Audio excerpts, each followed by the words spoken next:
the path that we followed to see how ukuleles were done. So he and the other boys have run the business for 16 years. They brought computerization. Let me talk about that very briefly. But first of all, you're going to learn the history of the ukulele here. Go back to 1916 or even before that. My father started the business, pictures on the walls, and he started the business 1916. And this is, see, there's a postman that's coming. Don't want to stop him. Hope he's bringing a lot of money. I did. Okay. I should share. This has been a family-owned business for 100 years. We managed to, we're into the 4th generation running it right now. Starting to learn, 4th generation starting. But my father started in 1916. But we go back further than that.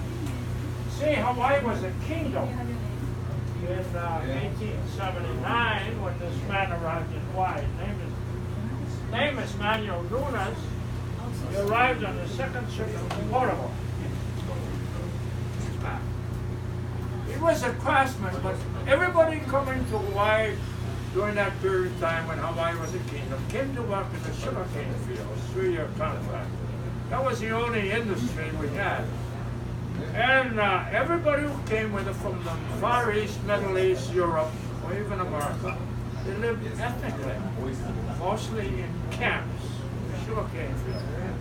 Now, this guy and a couple other craftsmen with him, they made musical instruments, side, and then once they drew a contract, they're the ones that actually taught us how to build instruments like violins, mandolins, and so on.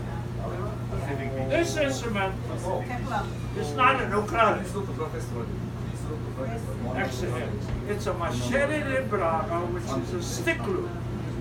Now, you know lutes are the big-bellied instruments, 12, 16 strings, used by the minstrels.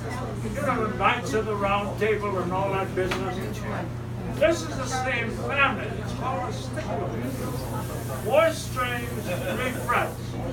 Can you think of an American instrument that was being made way back then that had 4 strings and 3 frets? Anybody from the East Coast? Where? Maine? That's easy. The only state I haven't been to. I've been to every state. You're the 3rd group of people since the first of the year that I've seen from Maine. I keep track of that because I've been, the other two groups have invited me to come to Maine. They're going to show me your places. Big mosquitoes. I don't know what I'm making, but I'm 91, so you know I've been around a long time. My brother who's still there is 94. He just made 94 2 weeks ago, and he's still around. We talk about us. Okay. Now, So what was the instrument you were asking us? All I can think of is a violin. okay. Well, the reason why I said that, the Ukulele Hall of Fame Museum is not in Hawaii. It's on the east coast of the United States, much closer to where you are. It was in Providence, Rhode Island. When my father was, see, my father is inducted as the first manufacturer Hawaiian. This man who designed the first ukulele, he's in there. He's got to be. He designed the first ukulele here in Hawaii, though. But he's in Ukulele Hall of Fame Museum. Most of the people in there are musicians. We talk about them as we go along. Because, you know, any museum is going to have the guys that personify that ukulele maker. No, nobody thinks Ukulele Hall of Fame is here, but it isn't. I don't know. They were trying to move it from Providence, Rhode Island to Broadway, New York. But they never got it as far as I know. Now, okay, going back to ukulele making. This man, Nunes, designed this ukulele in Hawaii. Now, about 10 years after he arrived, he took what was commonly brought, the instruments, the machete, braga, and the guitar, violin, came up with this instrument. Now, this instrument, the ukulele, has been, as Hawaii has been the center for ukulele making and playing from the beginning. It's been the most popular instrument. Why? When this was first built, it needed keys. Aha. You stuck it on your arm, you went to the beach, took it out and played, you went to party. You had an expensive violin, mandolin, guitar. You had to have a case. Hawaiians, first of all, didn't have money to buy it, so they weren't interested in cases. This became the instrument of choice. Why? You need a case. Very simple. Easy to carry, handle. Became the most popular thing in Hawaii. Not better ukulele making and playing has always been one. Because this instrument wasn't even known in America. But this instrument from Europe was being made in America, but was given a different name. Violin. Appalachian Mountaineers in New York, Pennsylvania, Virginia, West Virginia. The instrument became popular in that era. Fiddle. Same instrument, but was given a different name. All the dulcimer. Oh, Dulcimer? Remember the dulcimer? 4 strings, 3 frets. It's exactly the same as this one from Europe, the machete de braga. I was told that the dulcimer was an original instrument until when I got into high school. By the time I got into college, I found out, forget it, it's a copy of this instrument from Europe. And it became anybody here from the West Coast? Yeah. Oh, it became very popular on the West Coast during the Vietnam War. Remember the activists against the war? Sure. Flower Children, Hague Park, all that business. Well, at that time, my brother and I were in college, and we bought one of those instruments.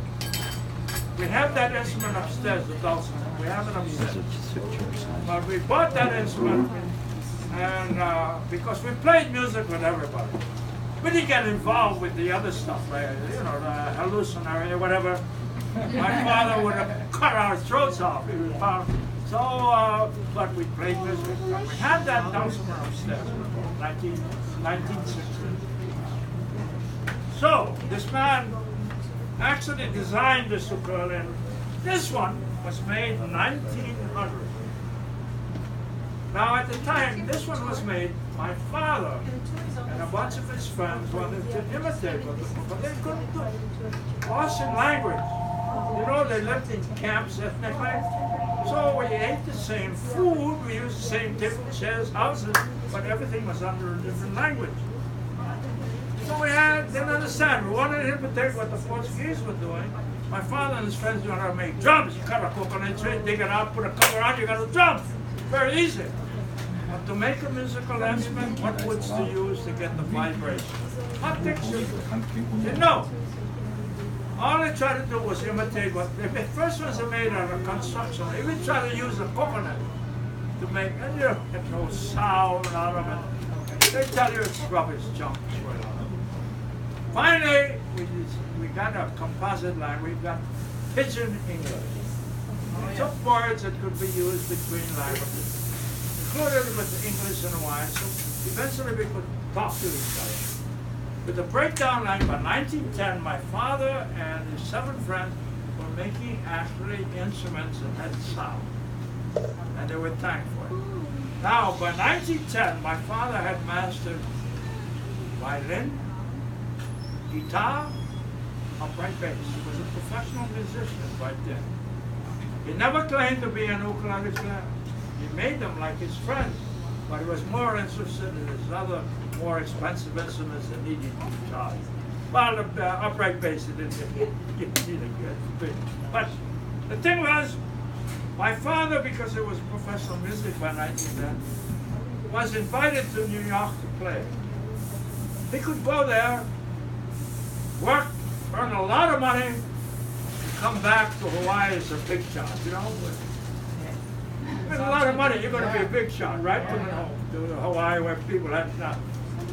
Well, he went with a bunch of musicians, and when he got there, the guy who had invited him and told him he'd have a job, he really didn't have a job. In fact, he had no money.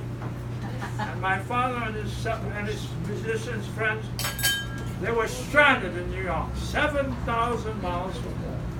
You got no money, how are you going to get home? You can't go down the ocean, jump in a canoe and paddle home. There's no canoes. So the only way they got home was across the Hudson River with the vegetable gardens in New York, in New Jersey, New York City. Earned money by train ticket. My father was embarrassed. He didn't want to come home because he had promised everybody he was going to come home wealthy.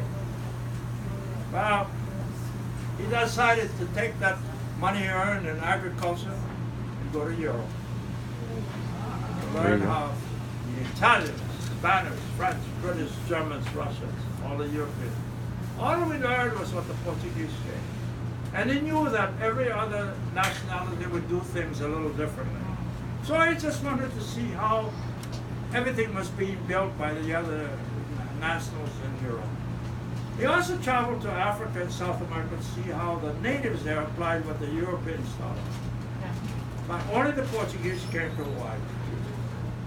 So while he was gone, his 7 friends all became ukulele makers based on the way the Portuguese started to build. My father came back beginning in 1916, opened his ukulele shop and guitar shop. Now, before we go into what happened then, when this ukulele was made in 1900, was the first full year we were part of the United States. Now, this instrument was unknown until we became part of the United States. Musicians from Hawaii brought this instrument to America. Now, famous guitar makers, 1800, Gibson, Martin and Company, Harmony, they saw this instrument in 19, they said, forget it. They were busy mass producing guitars and making a lot of money. This was unknown. Forget it.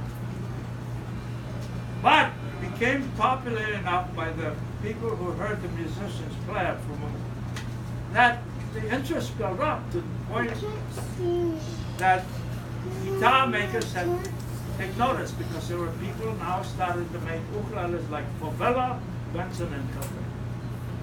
Guitar makers knew how to mass produce guitars though. Now, the first ukulele made by Martin and Company was 1916. The same year, my father came back from Europe and opened his ukulele shop. But with the mass production, the way they knew how to do it, in no time the guitar makers were flooding the market in America. But by 1930, everything came to stop. When the big depression came, nobody had money to build by, so they quit making ukuleles altogether. Now, but my father came home, of course, from Europe, and we know the ukulele was very popular because of the flooding on the market of ukuleles in the teens and 20s, because when you went to college, 2 things you had to have, to be in style, to be one of the crowd. You had to, number 1, wear a coonskin coat. Number 2, you had to have this little bugger in your hand. If you didn't have the coat and ukulele, forget about going to Yale, Harvard, Princeton, Dartmouth, Cornell, Columbia, or Brown, prestigious college. You're out of sight, out of style, out of sync. You had to get that in order to be accepted. Remember 10 years ago, everybody went to college with jeans? But the jeans had to be shredded at the bottom, and you had to put big patches on the back side, or else you were out of style. That's true. It changes every couple of years. Now, go back to my father. They made guitars and ukulele. But He couldn't sell his guitars because Hawaiians didn't want to buy gigs. So I made ukuleles. 10 years down the road after he started, 1926, came up with this shape shoulder. Friends like you, somebody says, Sam looks like a pineapple. A woman artist friend said I painted. Now my father given credit for design of it in shape for painting ukulele. But the biggest thing I never got credit for was the sound. Now, how many play the ukulele? Okay. Then you recognize the sound.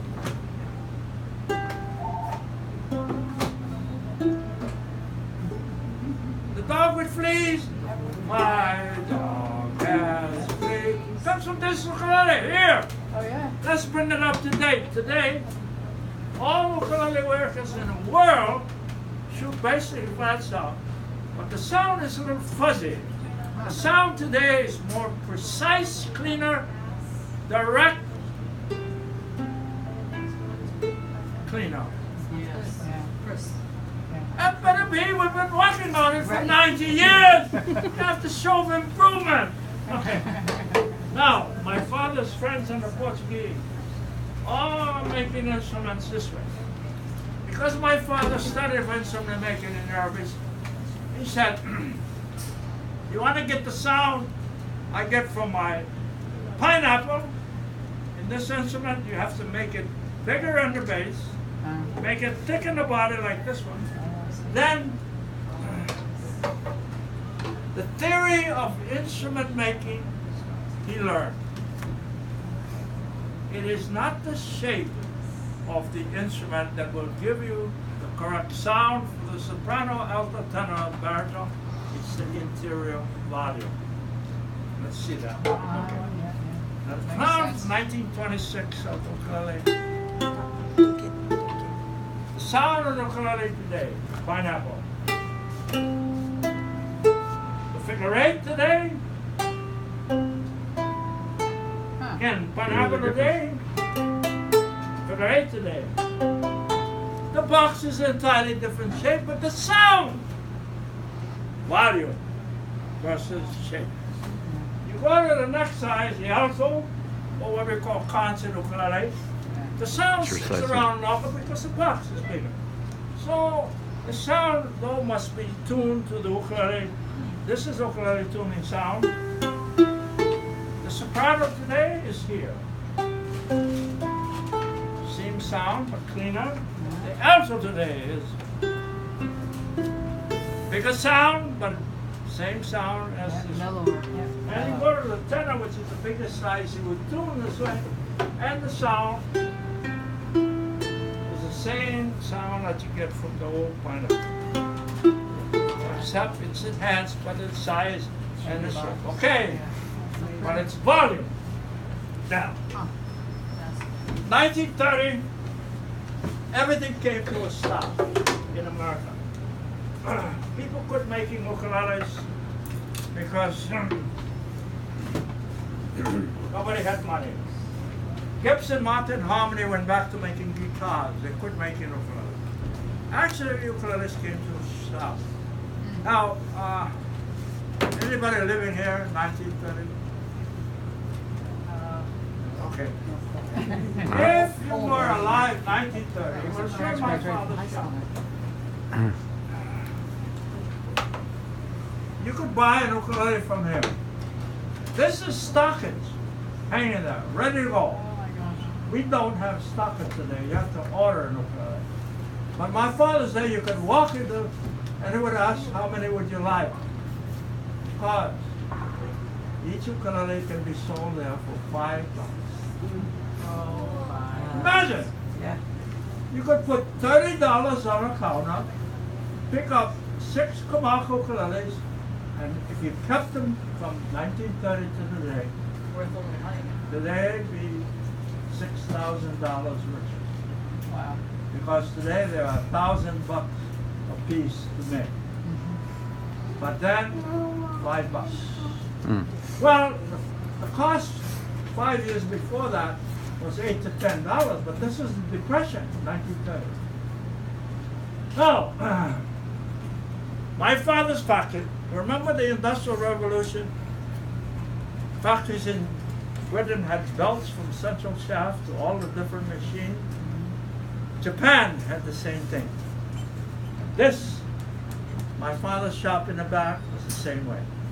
We had to learn to put the belts on. And you had to be careful, because a belt could pull you into a bandsaw, table saw, sanding machine. You could damage your hands and fingers. Oh. Well, it's fallen enough time over the years. Still. Okay. So getting back to, we had to learn to put the belts on. And if you weren't careful, it could put you in the bandsaw, table saw, could be damage your fingers. Stand over by that chair.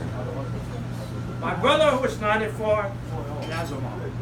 I have friends who had damaged, some have lost a digit, but that's way of life because you did what your father did. You grew up, if your father was a fisherman, farmer, craftsman, they expect you to learn that. We had to learn to make ukuleles. Next door was a couch maker making beds, 6 boys. They all learned to make beds.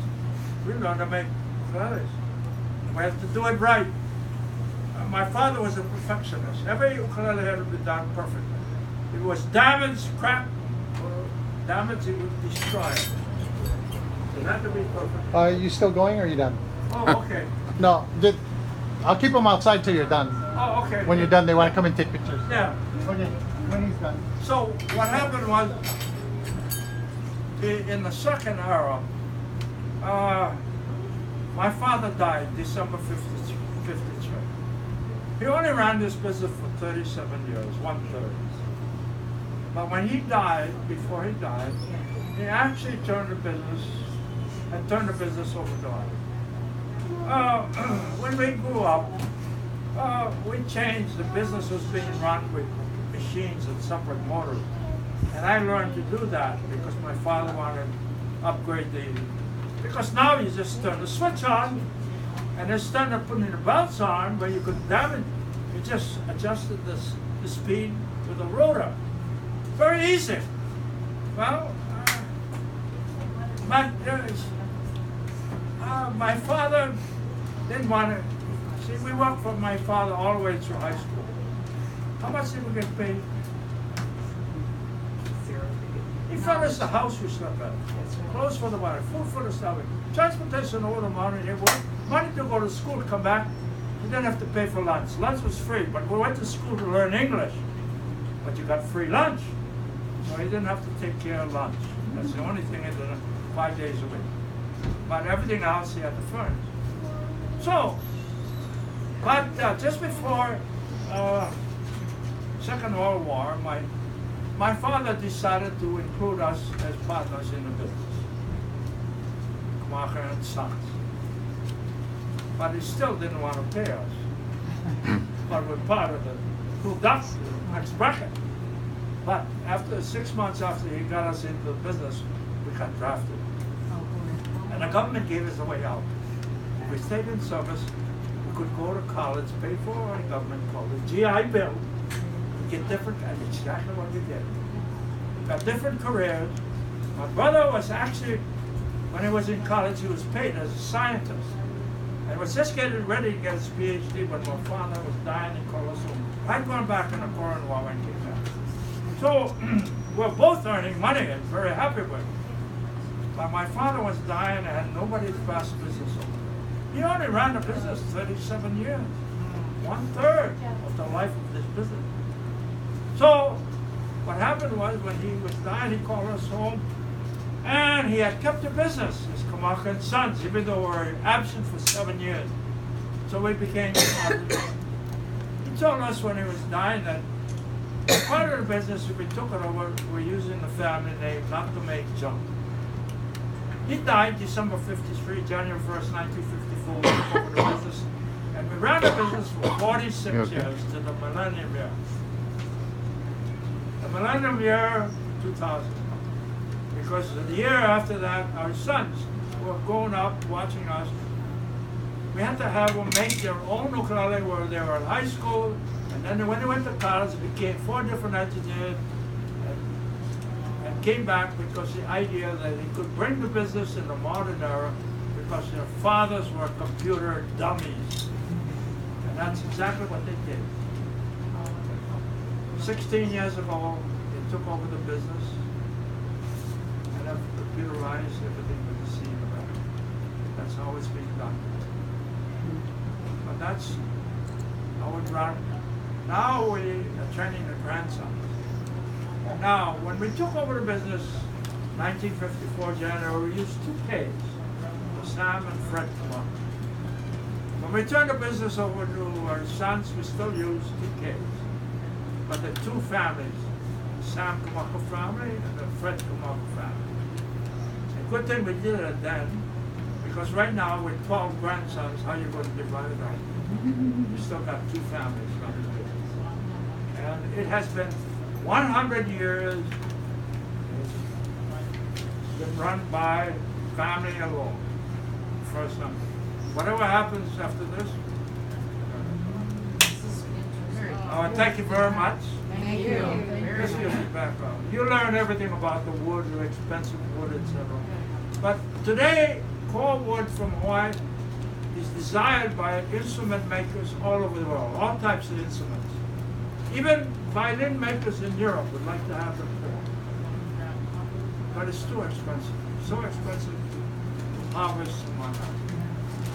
We pay a big price for the wood. But are the forests sustainable? What's that? Are the forests sustainable? In other words, people keep planting the koa Oh yeah. into the future? There are forests of Yeah, core. once you No, go wait down, through Freddie. here, Freddie. The last thing is, the board of directors will play the Hall of Fame because we're part of the business, even though we're missing for 7 years. The 2 pictures above. 4 years ago, the board of directors who play the Hall of Fame Museum inducted my brother and I into them. Now, Arthur Godfrey's in there as a musician, Hal Leonard, all these musicians that were, Cliff Edwards, who was in all the early, they're all in there because they're musicians in there. There are only 3 musicians in there. My brother and I, the only second generation ukulele makers in there. 3 musicians, 2 from Hawaii, Eddie Kamai, Otasam, and the only other one is Larry. So we're done, Freddie. Okay, he's done. That ends the tour. People Thank want to you. come in, I'll take